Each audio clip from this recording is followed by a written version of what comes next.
Hey, my name is Savannah Hudson. I am a riding instructor and trainer at Southern Equine Performance. I give lessons here at Ridgeview Farm, Longhorn Arena. You ready, Asher?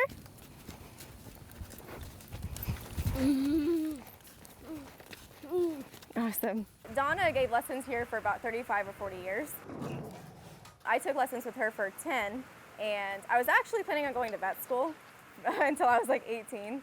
And then one day during one of my lessons, she asked me if I would be interested in working here and helping her give lessons. And then later on, we talked about me taking over for her after she retired in a few years. So for the last 2 years, I've been running it on my own.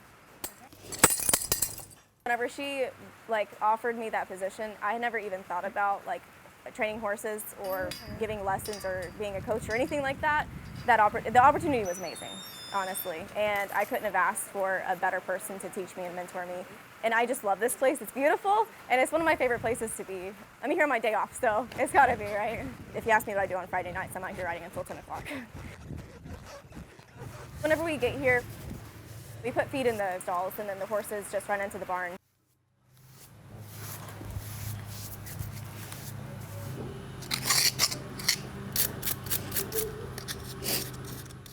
We groom and saddle, and we warm them up, and then put the kids on, and we start going. After lessons, we have to put the horses away and everything and just clean up. As I walk into the arena, I am thinking about my lesson plans for my students, because all my students are really different. A bridle is what you ride with. Why is your teeth so dirty? I have kids that are all ages. So I have kids that are 2 and up, and so sometimes I go from kids that are 5 and 6-year-olds to 12-year-olds to 2-year-olds, and then some that have adults usually at the end of the day. I have probably 25 to 30 lessons every week.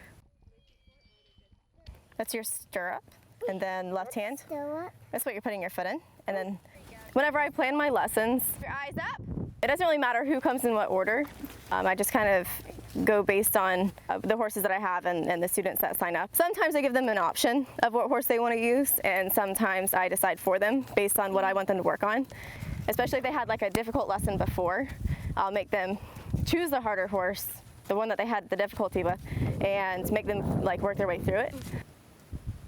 I have some students that will get away with, or try to get away with, taking the easier route, and so they want to choose the horse that they get along the best with, which I let them do sometimes because it has to be fun sometimes. It's little just orange laminated little fake doll.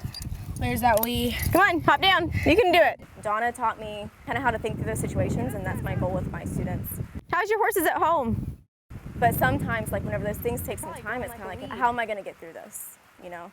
And then at some point, a light bulb goes off, something clicks, and they get it, or the kids get it, or the adults get it that are riding, or I get it, something goes off for me.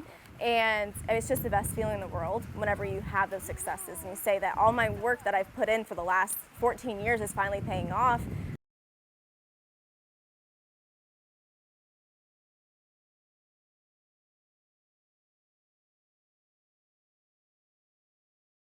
Now that it's the end of my day, after I finish this lesson, we're going to take the horses in, unsaddle, rinse them off, put them out in the pasture. I'm going to load my horses up and take them home. I'm going to finish feeding. I'm going to go home and shower and eat dinner and work on schoolwork. So it's 7:42. I'll probably be done at midnight.